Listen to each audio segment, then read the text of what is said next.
بسم الله الرحمن الرحيم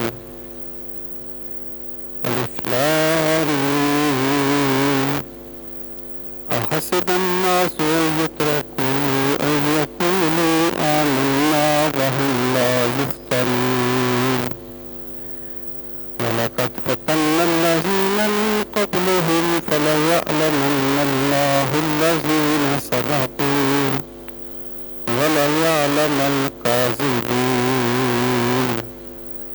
صدق الله مولانا العظيم وبلغنا رسوله النبي الكريم الأمين ونحن على ذلك لمن الشاهدين والشاكرين والحمد لله رب العالمين رب اشرح لي صدري ويسر لي أمري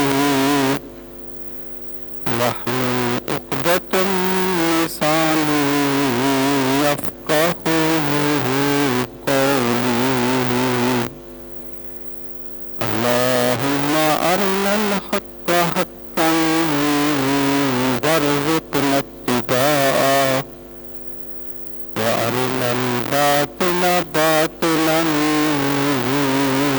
وارزقنا اجتنابه اللهم أرنا الأشياء كما هي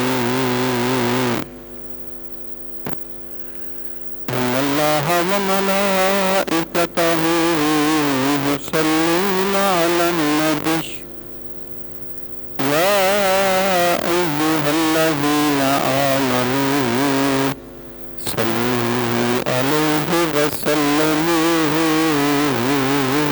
تسليما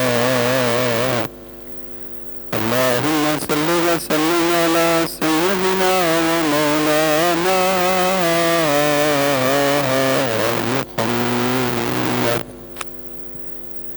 وعلى آل وأصحاب سيدنا ومولانا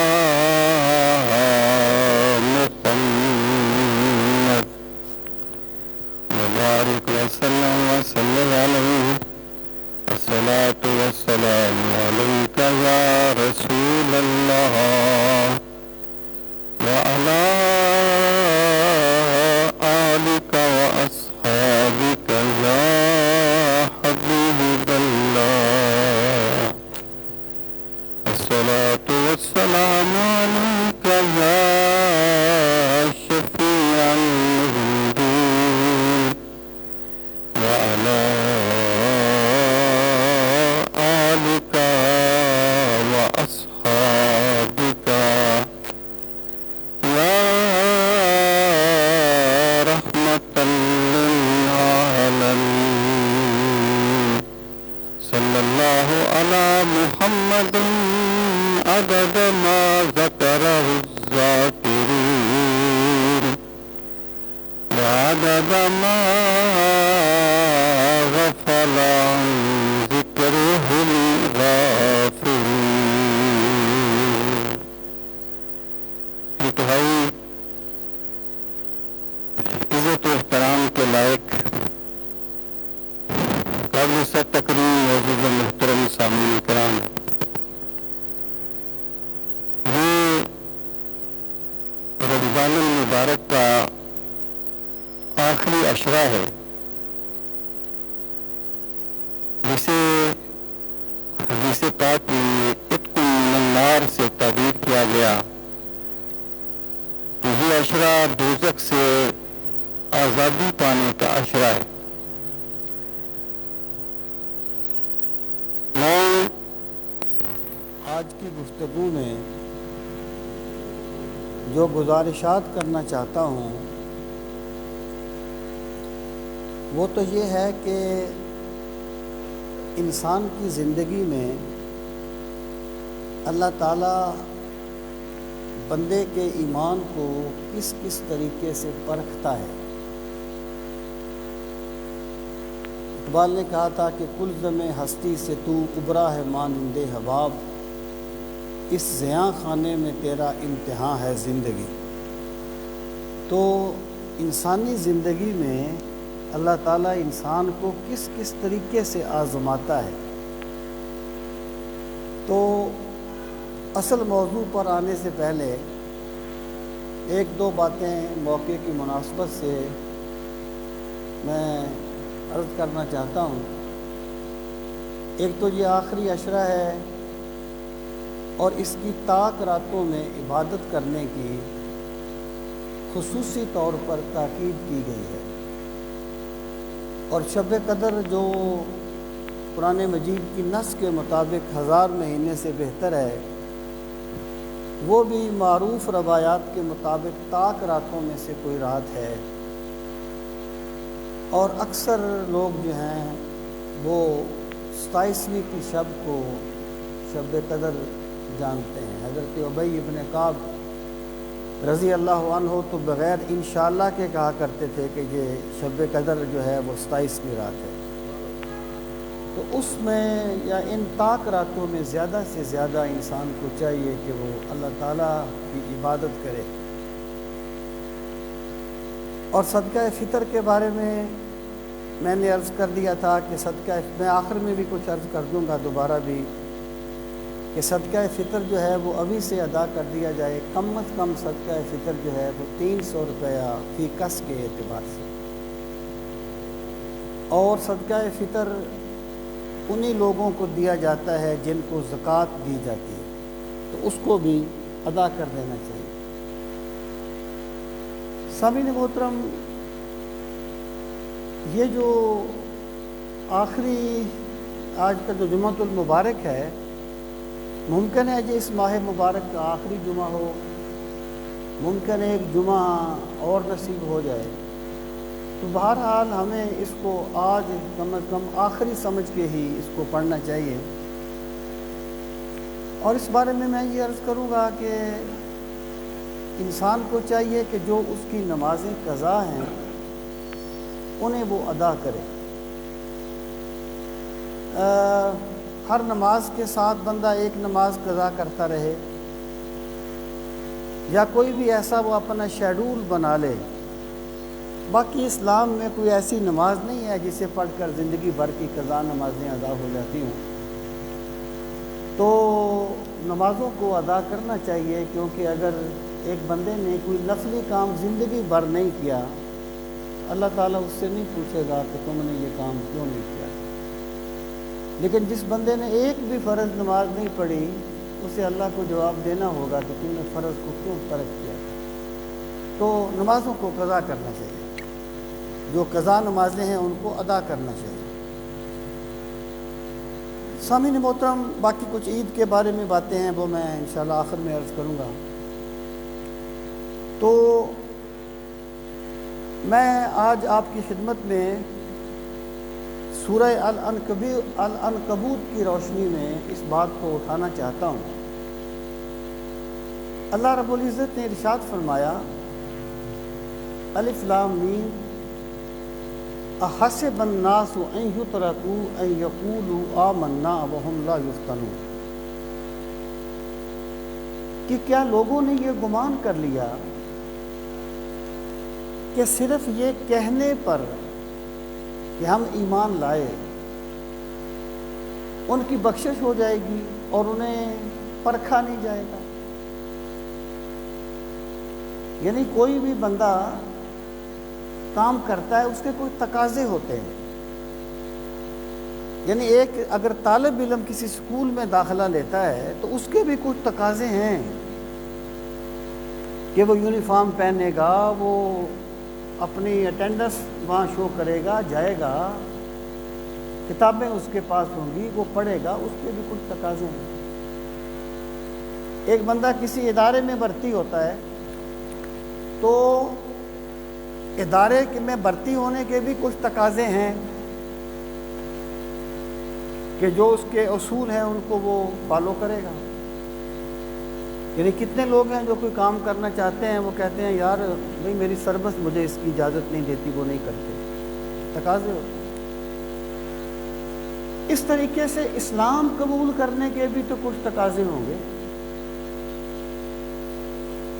ایمان قبول کرنے کے بھی تو کچھ تقاضے ہوں گے۔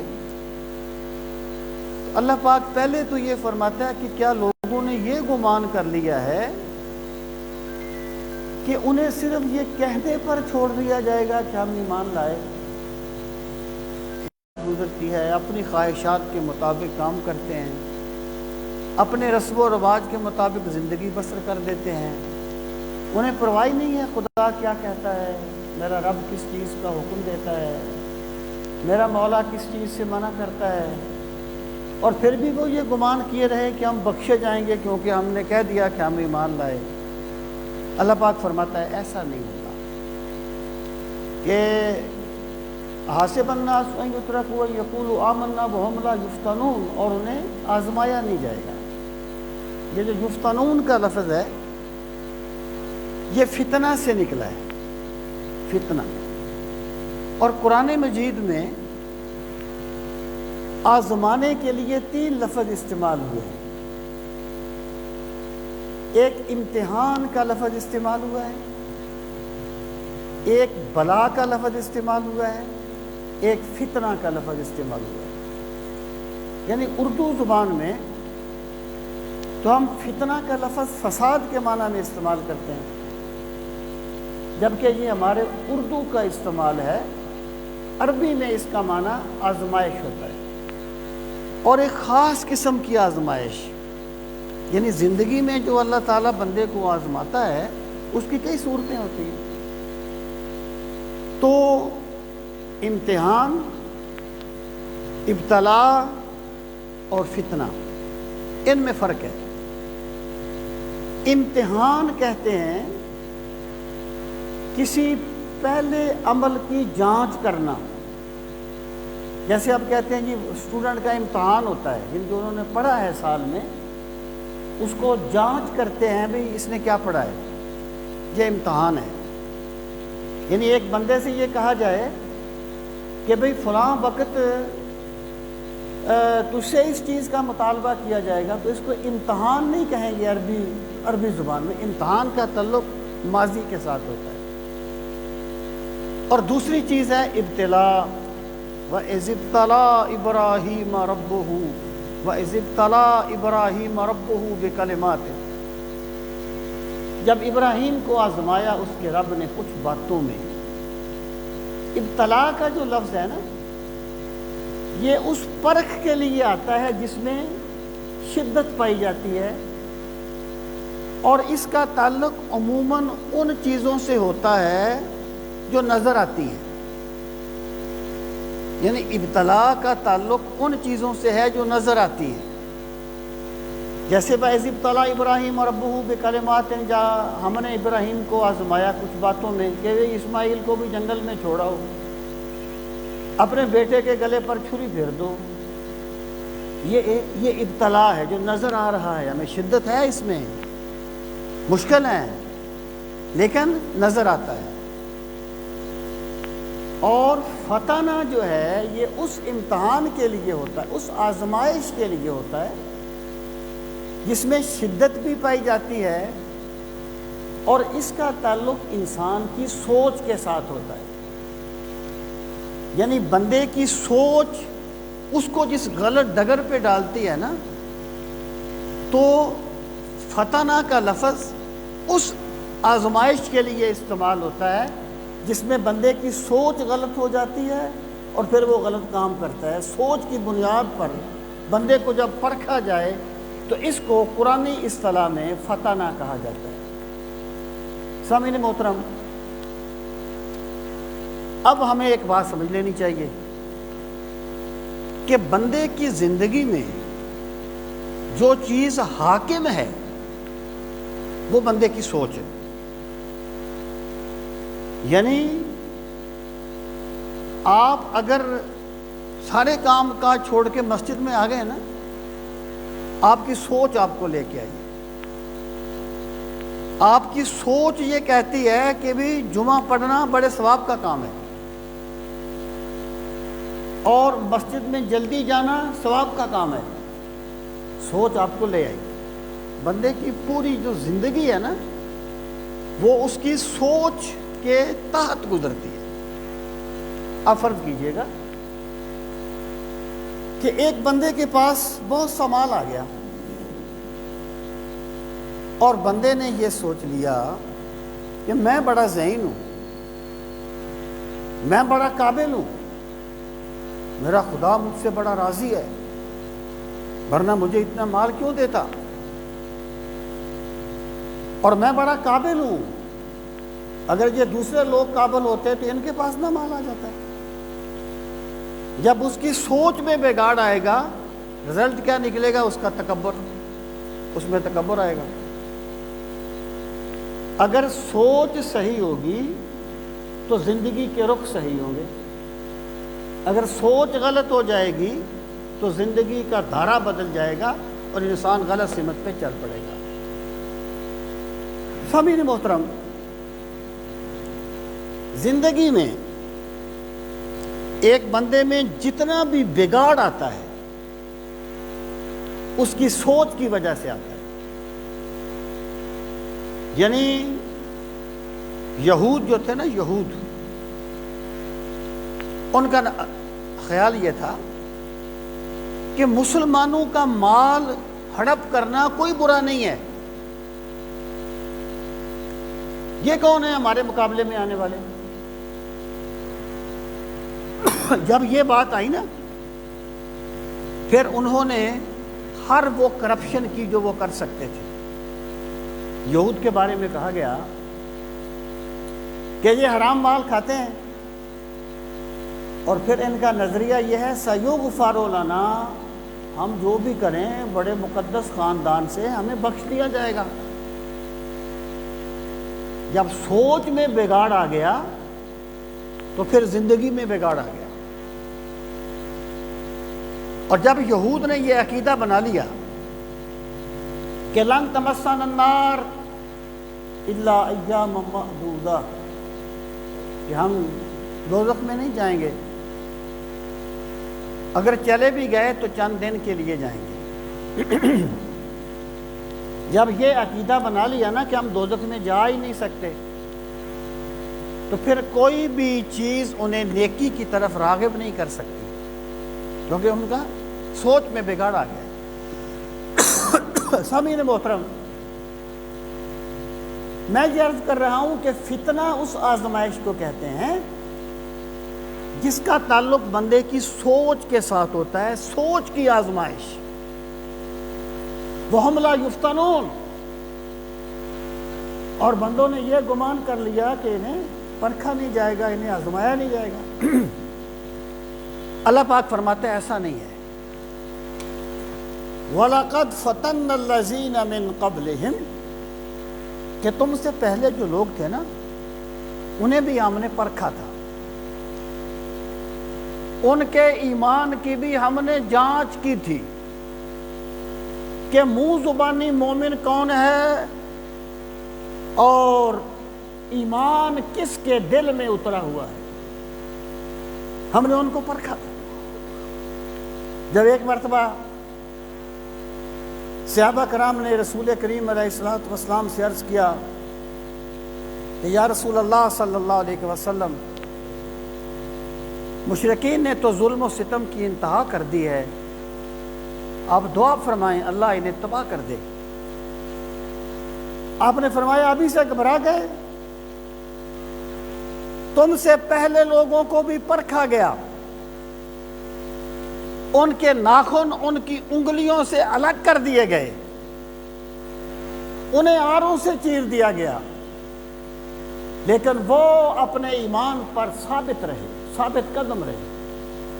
تو پہلے لوگوں کو بھی پرکھا گیا۔ وَلَقَدْ فَتَنَّ الَّذِينَ مِن قَبْلِهِمْ، مطلب کیا ہے کہ ہم نے پہلوں کو بھی پرکھا ہے، تمہیں بھی پرکھیں گے۔ وَلَيَعْلَمَنَّ اللَّهُ الَّذِينَ صَدَقُوا وَلَيَعْلَمَنَّ الْكَاذِبِينَ، یہ جو تمہاری پرکھ ہوگی نا، یہ بتائے گی کہ مومن کون ہے اور چوری کھانے والا مومن کون ہے۔ پرکھ سے بندے کا پتہ چلتا ہے۔ یہاں پر آگے بڑھنے سے پہلے ایک بات پہ غور فرما لیں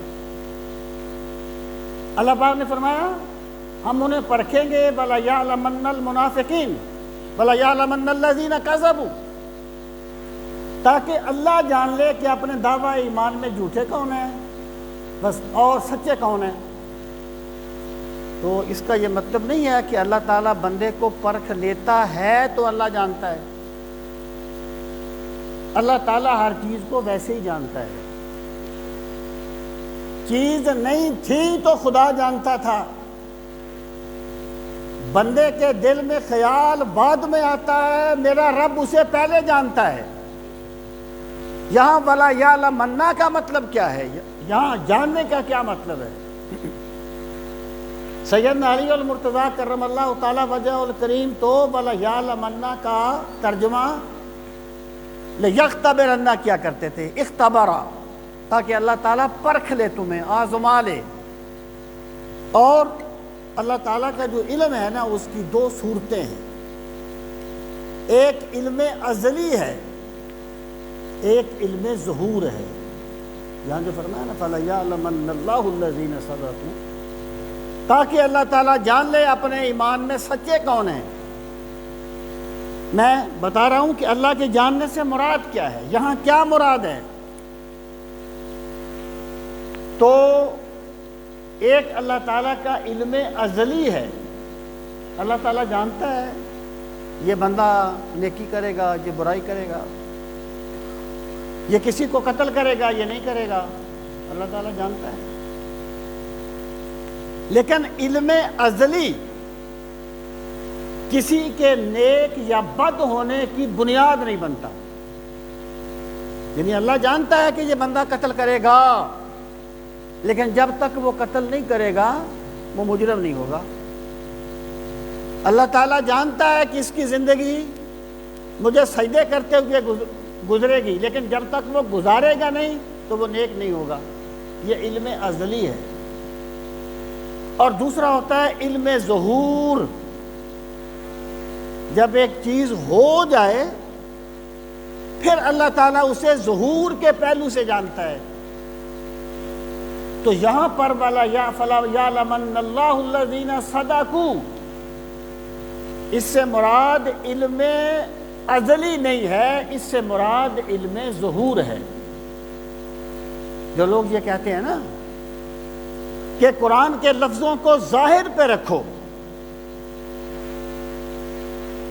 وہ بات میں نے کبھی پہلے بھی بیان کی تھی کہ حضور تاجدار گولڑا پیر میرے علی شاہ رحمۃ اللہ تعالی علیہ، فیصلہ کرنا مشکل ہے کہ اس بندے کا عشق آگے ہے یا اس کا علم آگے ہے۔ میاں والی کے علاقے میں تشریف لے گئے، علم غیب کا مسئلہ ان دنوں میں بہت جوبن پر تھا۔ اہل سنت یہ کہتے تھے کہ کُلّ یعلم من فی السماوات والارض الغیب الا اللہ کا مطلب یہ ہے کہ آپ فرما دیجئے غیب اللہ کے سوا کوئی نہیں جانتا، اس سے مراد ہے ذاتی طور پر، کہ ذاتی طور پہ کوئی نہیں جانتا۔ جب اللہ بتا دیتا ہے تو جانتا ہے، عطائی طور پہ جانتا ہے۔ تو پیر صاحب وہاں تشریف لے گئے تو ایک مولوی صاحب تھے، انہوں نے ایک نابینا حافظ کو راستے میں بٹھا دیا۔ کہنے لگے جب پیر صاحب یہاں سے گزرے نا، انہیں کہنا ہے کہ حضرت صاحب آیت کا ترجمہ کریں، تعویل نہیں کرنی۔ تعویل ہوتا ہے ظاہری معنی سے ہٹا کے دوسرا معنی لینا، کسی قرینہ مانعہ کی وجہ سے۔ کہنے لگا حضرت ترجمہ کرنا ہے، تعویل نہیں کرنی۔ پیر صاحب قبلہ گزرنے لگے تو وہ نبینا حافظ صاحب نے کہا پیر صاحب ایک آیت کا ترجمہ کریں، تعویل نہیں کرنی۔ آپ نے فرمایا پڑھ بھائی۔ کہنے لگا کُلّ یعلم من فی السماوات والارض الغیب الا اللہ۔ اب اس کا ترجمہ تو یہی بنتا تھا کہ آپ کہہ دیجئے زمین و آسمان کے غیب کو اللہ کے سوا کوئی نہیں جانتا۔ وہ تو تعویل تھی نا جی، کہ ذاتی طور پہ کوئی نہیں جانتا، دیگر آیات کی روشنی میں وہ تو تعویل۔ پیر صاحب اس کی بات سمجھ گئے۔ آپ نے فرمایا حافظ صاحب میں ایک آیت پڑھتا ہوں، اس کا ترجمہ کرنا ہے، تعویل نہیں کرنی۔ اس نے کہا پڑھیے۔ فرمایا ترجمہ کیجئے، آیت ہے من کان فی ہذہ الاعمی فہو فی الآخرۃ اعمی واضل سبیلا۔ اس کا ترجمہ بغیر تعویل کے یہ ہے کہ جو بندہ اس دنیا میں اندھا ہے وہ آخرت میں بھی اندھا ہوگا اور بڑا بھٹکا ہوا ہوگا۔ اب اس میں بھی تو تعویل کی جائے گی نا کہ بھی اندھا ہونے سے مراد کیا ہے؟ دل کا اندھا ہونا، آنکھوں کا اندھا ہونا نہیں۔ کئی آنکھوں کے اندھے بڑا بڑا دیکھنے والے ہوتے ہیں۔ تو میں یہ کہہ رہا ہوں کہ معتزلہ میں یہ خرابی آئی تھی، معتزلہ میں یہ خرابی آئی تھی کہ لفظ کو ظاہری معنی میں کرتے تھے۔ اس لیے انہوں نے کہا کہ اللہ تعالیٰ کو چیزوں کا علم اس وقت ہوتا ہے جب چیز ہو جاتی ہے۔ ایسی آیات سے انہوں نے استدلال کیا، جبکہ جب کوئی چیز طے کی جاتی ہے تو پورے پس منظر کو دیکھ کے طے کی جاتی ہے۔ تو بہرحال فَلَيَعْلَمَنَّ اللَّهُ الَّذِينَ صَدَقُوا وَلَيَعْلَمَنَّ الْكَاذِبِينَ۔ لوگوں ہم تمہیں آزمائیں گے، ہم تمہیں پرکھیں گے تاکہ تمہارا رویہ بتا دے کہ سچے ایمان والے کون ہیں اور ایمان کے دعوے میں جھوٹے کون ہیں۔ یہاں پر جو لفظ ہے نا فتنہ، فتنہ وَهُمْ لَا يُفْتَنُونَ، اور وہ آزمائے نہیں جائیں گے۔ اب ذرا آپ آ جائیں قرآن مجید میں دیکھیں کہ فتنہ کا لفظ کہاں کہاں آیا اور کس کس پس منظر میں آیا، اور اس کا انسانی سوچ کے ساتھ کیا تعلق ہے۔ سامعین محترم، اور ایک چیز اور بھی یاد رہے کہ یہ جو ہوتی نا بندے کی پریشانی، بندے کی ٹینشن، اس کا واصف علی واصف نے کہا تھا نا کہ پریشانی کا تعلق حالات سے نہیں خیالات سے ہوتا ہے۔ یعنی اگر بندہ سمجھ لے نا کہ یہ چیز آزمائش کی کیا کیا جہتیں ہیں، نہ کبھی اس میں تکبر آتا ہے، نہ کبھی اس میں مایوسی آتی ہے، اور نہ کبھی اس کے ایمان کا دیا مدھم ہوتا ہے، بلکہ حالات جیسے بھی آتے جائیں اللہ تعالیٰ اس کے ایمان کو جلا بخشتا رہتا ہے، کیونکہ اس نے حقیقت کا ادراک کر لیا ہوتا ہے۔ اب آپ دیکھیے اللہ رب العزت نے قرآن مجید میں ارشاد فرمایا کہ نبلوکم بالشر والخیر فتنہ، ہم تمہیں آزماتے ہیں اچھے حالات سے اور برے حالات سے۔ فتنہ، تمہارے حالات اگر اچھے ہوں گے تو یہ اللہ کے راضی ہونے کی دلیل نہیں ہوگا، لازمی نہیں ہے کہ اللہ تم سے راضی ہو۔ حالات اگر برے ہوں گے تو اس کا یہ مطلب نہیں ہے کہ اللہ تم سے ناراض ہے۔ تمہارے اچھے حالات بھی فتنہ ہیں اور تمہارے برے حالات بھی فتنہ ہیں۔ یعنی اللہ تعالیٰ کبھی تمہیں اچھے حالات دے کے آزماتا ہے کہ جسے میں نے نعمتیں دی ہیں وہ نعمتوں میں مگن ہو کر مجھے بھول تو نہیں گیا، جسے میں نے نوازا ہے وہ میری نوازشات میں کھو کر مجھ سے غافل تو نہیں ہو گیا۔ اور کبھی اللہ تعالیٰ بندے کو سخت حالات سے آزماتا ہے، اللہ تعالیٰ بندے پر کوئی تنگی ڈال دیتا ہے تاکہ اللہ تعالیٰ اپنے بندے کو آزما رہا ہوتا ہے کہ جس پر میں نے تنگی ڈال دی ہے یہ تنگی کی وجہ سے مجھ سے بدگمان تو نہیں ہو گیا، یہ تو نہیں سوچتا کہ میرے خدا نے مجھ سے اچھا نہیں کیا۔ اچھے حالات بھی تمہاری آزمائش ہیں اور برے حالات بھی تمہاری آزمائش ہیں۔ جب بندہ اچھے برے حالات کو اللہ کی طرف سے آزمائش سمجھ لے تو پھر بندے کو اچھے حالات میں بھی رب کی یاد کی توفیق ملتی ہے، اور برے حالات میں بھی رب کی یاد کی توفیق ملتی ہے۔ رسول کریم صلی اللہ تعالی علیہ وآلہ وسلم نے فرمایا کہ مومن کا معاملہ بڑا عجیب ہے۔ جب اس پر کوئی مصیبت آئے تو وہ صبر کرتا ہے کہ میرے خدا کی طرف سے آئی ہے، میرا خدا مجھے آزما رہا ہے۔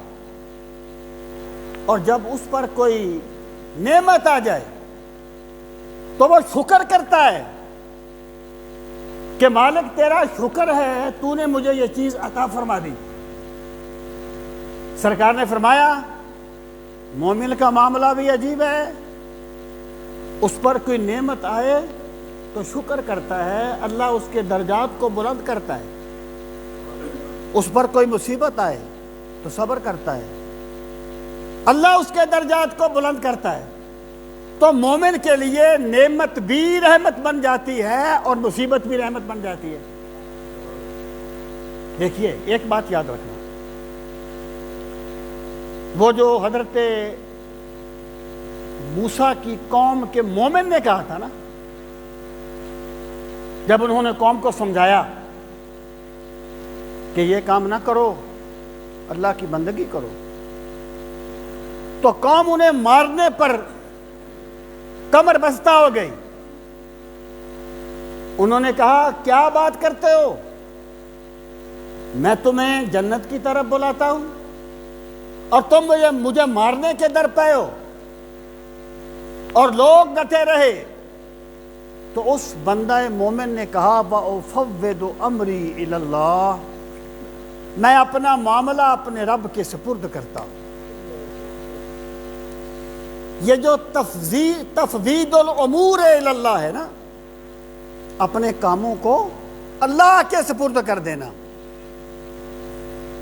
یہ بندے کو وہ کیفیت عطا کر دیتا ہے کہ بندہ اس جنت سے پہلے اس دنیا میں بھی جنت میں رہتا ہے۔ اپنے معاملات کو اللہ کے سپرد کر دینا مطلب کیا ہے کہ بندے کا کام ہے کوشش کرنا جتنی اللہ نے طاقت دی ہے۔ سستی بندہ مومن کی شان نہیں ہے، کاہلی، یہ تکاہل اللہ کے بندے کی شان نہیں ہے۔ اللہ کے بندے کی شان جہد مسلسل ہے کہ بندے کا کام ہے اپنی طرف سے پوری کوشش کرنا۔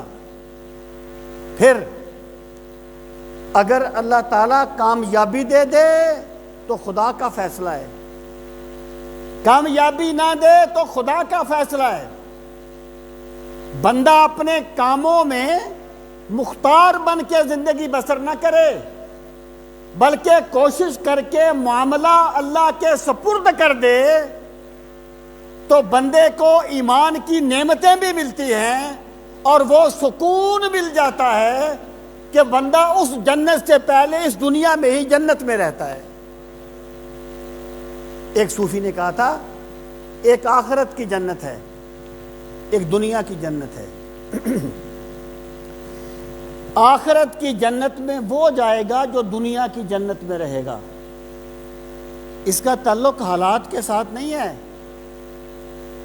اس کا تعلق مادیات کے ساتھ نہیں ہے، اس کا تعلق کیفیات کے ساتھ ہے، اس کا تعلق سوچ کے ساتھ ہے۔ بادی النظر میں کچھ ہوتا ہے، لیکن جو اپنے رب سے جڑ جائے وہ کچھ ہوتا ہے۔ شہید کے بارے میں آتا ہے نا کہ قیامت کے دن اللہ تعالیٰ اس سے پوچھے گا تیری کوئی خواہش ہے؟ وہ کہے گا مالک تو نے جنت دے دی، تو نے جنت کی نعمتیں دے دی، میری خواہشیں پوری ہو گئی، لیکن میرے مالک جب میرا سر تیری محبت میں کٹا تھا، سر کے کٹنے میں جو لذت آئی تھی وہ تیری جنت کی نعمتوں میں نہیں ہے۔ اس کا تعلق کیفیات کے ساتھ ہوتا ہے، جنت کا تعلق حالات کے ساتھ نہیں ہوتا۔ جو کہتے ہیں نا امام حسین کو اس طرح شہید کیا گیا، جو لذتیں حسین کو آئی تھی وہ حسین جانتا ہے، دنیا والے کیا جانے۔ محبت کو سمجھنا ہے تو نہ سے خود محبت کر، کنارے سے کبھی اندازہ طوفان نہیں ہوتا۔ تو یہ جو بات ہے نا، یہ بڑے غور کرنے کی بات ہے۔ زندگی میں بندہ یہ سمجھ لے کہ یہ جو اچھے برے حالات ہیں نا، یہ خدا مجھے آزما رہا ہے۔ یہ اس کا مطلب یہ نہیں ہے کہ اگر میرے حالات اچھے ہیں تو اللہ مجھ سے راضی ہے، میرے حالات برے ہیں تو اللہ مجھ سے ناراض ہے۔ نو نو نو نو، یہ قطعاً نہیں ہے۔ کبھی اللہ نعمت دے کے آزماتا ہے، کبھی اللہ مصیبت دے کے آزماتا ہے۔ جب بندہ یہ سمجھ لے کہ سب کچھ آزمائش ہے، تو پھر نہ وہ مصیبت میں گھبراتا ہے، نہ نعمت میں متکبر ہوتا ہے۔ تو اللہ پاک فرماتا ہے نبلوکم بالشر والخیر فتنہ، لوگو ہم تمہیں اچھے اور برے حالات سے آزماتے ہیں، اور یہ ہماری طرف سے تمہاری پرکھ ہوتی ہے، تمہاری آزمائش ہوتی ہے۔ سامعین محترم، یاد رہے کہ مادی حالات اللہ کے راضی یا ناراض ہونے کی دلیل نہیں ہوتے۔ این ممکن ہے ایک بندہ نانے شبینہ کو ترستا ہو، اس کے پاس سر وہ ڈھانپنے کو جھونپڑا نہ ہو، لیکن خدا اس سے محبت فرماتا ہو۔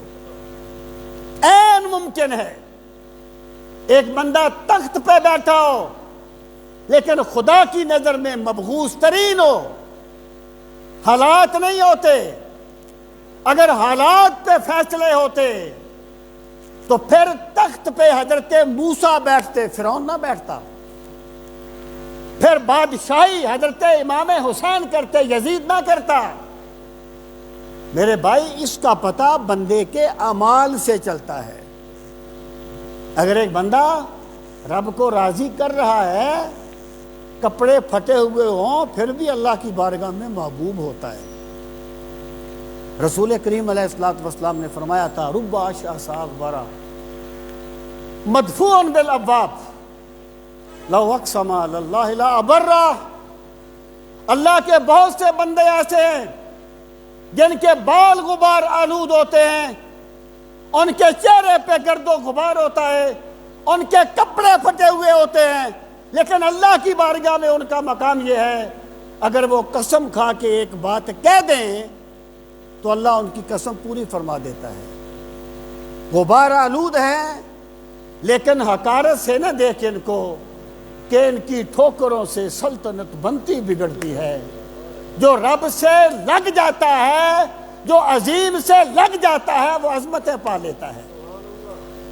وہ اقبال نے نظم کیا نا کہ حضرت ابو علی قلندر کا کوئی درویش جا رہا تھا بازار سے، تو بادشاہ کی سواری گزر رہی تھی۔ یہ جو ہوتے ہیں نا بادشاہ کے درباری، یہ شاہ سے بھی زیادہ شاہ کے وفادار ہوتے ہیں۔ تو کوئی قلندر گزر رہا، تو ان کا کوئی مرید گزر رہا تھا ابو علی قلندر کا، تو کسی سپاہی نے ان کو ایک چھڑی ماری، ان کا راستہ چھوڑ دے، پتہ نہیں بادشاہ کی سواری آ رہی ہے۔ تو اس درویش نے جا کے ابو علی قلندر کو بتایا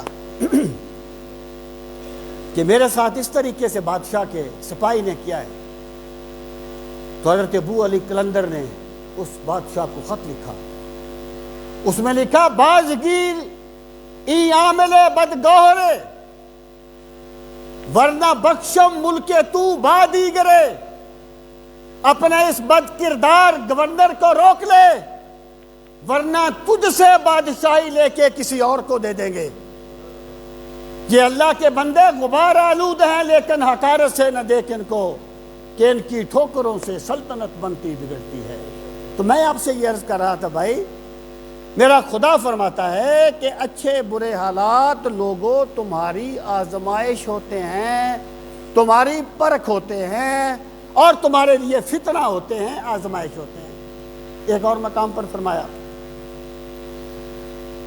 وَجَعَلْنَا اب تو خیر تحقیق کے بڑے طریقے آ گئے نا جی، تو ایک کتاب ہے، جب یہ نیٹ شیٹ نہیں تھا تو اس وقت وہ کتاب ہی کام آتی تھی، اس کا نام ہے الموجم المفارس الفاظ القرآن، عبدالفواد باقی کی۔ اس میں یہ ہے کہ قرآن میں یہ لفظ کہاں کہاں آیا ہے، ہر لفظ کے بارے میں نا پوری ڈیٹیل ہوتی ہے۔ تو جب کسی لفظ پہ تحقیق کرتے ہیں نا تو پھر اس کتاب کو دیکھا جاتا ہے۔ یہ میں اس لیے کہہ رہا ہوں، کوئی بندہ اگر اس پہلو سے قرآن مجید کو دیکھنا چاہے تو وہ جب ہم پڑھتے تھے نا، کہ ایک صاحب کی میں کتاب پڑھا کرتا تھا تو وہ کہتے تھے قرآن میں یہ لفظ 6 مرتبہ آیا ہے، میں کہتا تھا یار بڑی تحقیق ہے اس بندے کی، اس کو پتہ ہے یہ لفظ کتنی مرتبہ آیا ہے۔ جب میں نے وہ کتاب دیکھی تو مجھے اندازہ ہوا کہ اس کو بہت پہلے مل گئی اور مجھے بہت بعد میں ملی۔ تو میں عرض کر رہا ہوں کہ فتنہ کا لفظ جب ہم قرآن میں دیکھتے ہیں، آج بھی میں صبح اس کتاب کو دیکھ کے آیا ہوں، تو ایک مقام پہ اللہ پاک نے فرمایا وَجَعَلْنَا بَعْضَكُمْ لِبَعْضٍ فِتْنَةً أَتَصْبِرُونَ، لوگوں ہم نے تمہیں بعض کو بعض کے لیے فتنہ بنا دیا، بعض کو بعض کے لیے آزمائش بنا دیا۔ کیسے ہوگی آزمائش؟ آزمائش اس طریقے سے ہوگی، بندہ یہ سوچے کہ یار اتنا ذہین تو میں ہوں، اتنی محنت تو میں نے کی ہے، اور رزق فلاں کو مجھ سے زیادہ ملا ہوا ہے، وہ جسے بات نہیں کرنی آتی، وہ جس کے پاس کوئی فن نہیں ہے، اللہ نے رزق اس کو زیادہ دیا ہوا ہے، تو بندہ اس پر حسد کرنے لگے، یہ بھی بندے کی آزمائش ہے۔ بعض بندے بعض کے لیے فتنہ ہوتے ہیں۔ وہ حضرت ابن عمر فرماتے ہیں نا کہ ایک مرتبہ رسول کریم علیہ الصلوۃ والسلام تشریف فرماتے ہیں اور آپ نے فرمایا ابھی ایک بندہ آئے گا وہ جنتی ہوگا۔ کہتے ہیں ایک بندہ آ گیا، بڑا سادہ مزاج تھا،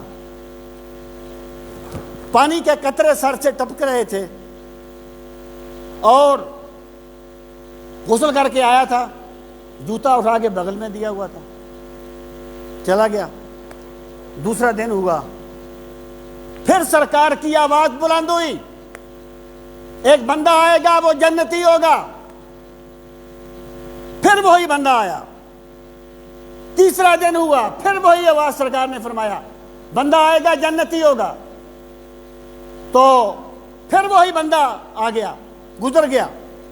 ابن عمر کہتے ہیں میں نے سوچا کہ میں ذرا اس بندے کے ساتھ جاؤں، میں جا کے دیکھوں یہ کون سی عبادت کرتا ہے جو کملی والے آقا اس کے جنتی ہونے کا اعلان فرما رہے، بار بار اعلان فرما رہے۔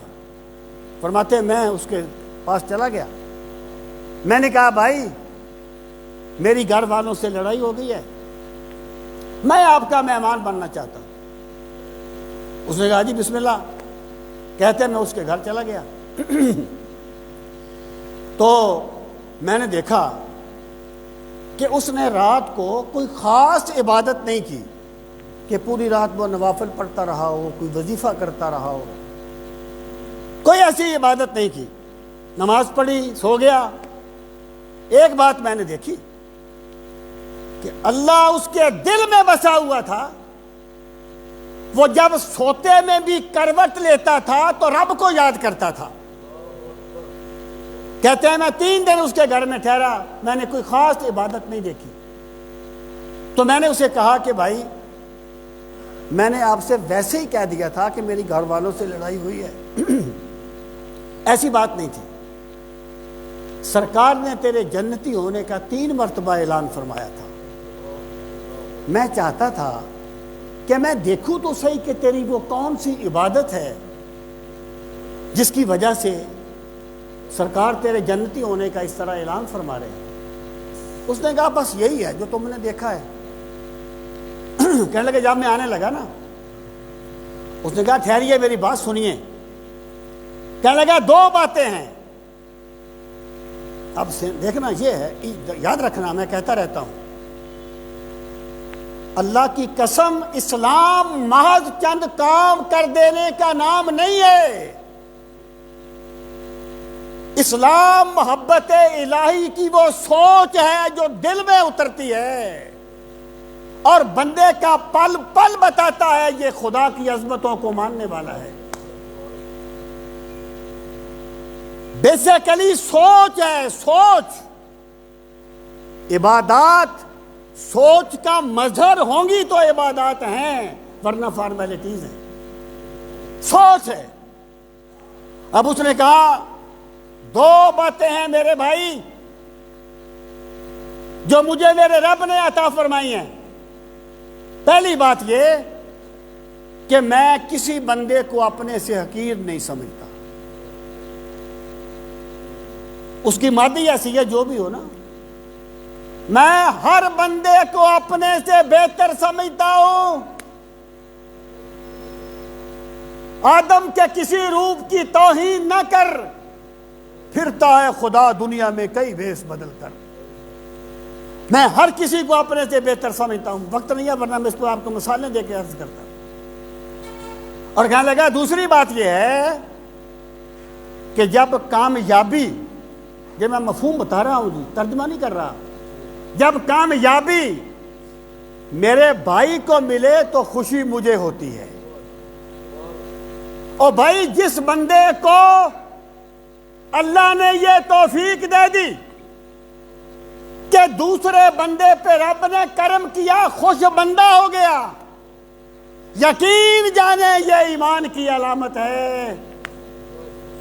وہ بندہ اس پرکھ میں کامیاب ہو گیا ہے، وہ خدا کے فیصلے پر راضی ہو گیا ہے۔ اشفاق صاحب کہتے ہیں نا کہ میں نے پوچھا بابا جی حسد کسے کہتے ہیں؟ تو کہنے لگے بیٹا رب کی تقسیم پہ راضی نہ ہونا حسد کہلاتا ہے۔ اشفاق صاحب کہتے تھے کہ بندہ جو ہے وہ چوک میں کھڑا ہوا ہے، ایک بندہ گزرا بڑی گاڑی میں بیٹھا ہوا، وہ کہتا ہے یار اس کی شکل دیکھو اور اس کی گاڑی دیکھو۔ وہ اللہ کو پتہ ہی نہیں کہ اس کو گاڑی دینی ہے کہ نہیں دینی، وہ اللہ کو مشورہ دے رہا ہے، یہ تو دینے کے قابل ہی نہیں تھا۔ وَجَعَلْنَا بَعْضَكُمْ لِبَعْضٍ فِتْنَةً، تمہارا کام کوشش کرنا ہے، تمہارا کام محنت کرنا ہے، پھر تمہیں جو بھی مل گیا اس پر راضی ہو جاؤ کہ یہ ہمارے رب کا فیصلہ ہے، اور دوسرے کو جو بھی مل گیا اس پر راضی ہو جاؤ کہ یہ ہمارے رب کا فیصلہ ہے۔ اللہ تمہیں بعض کو بعض سے آزماتا ہے۔ سامعین محترم، اپنی کامیابی پہ خوش ہونا یہ تو کوئی بیان کرنے کی چیز نہیں ہے، یہ تو کوئی ایسی بات نہیں ہے۔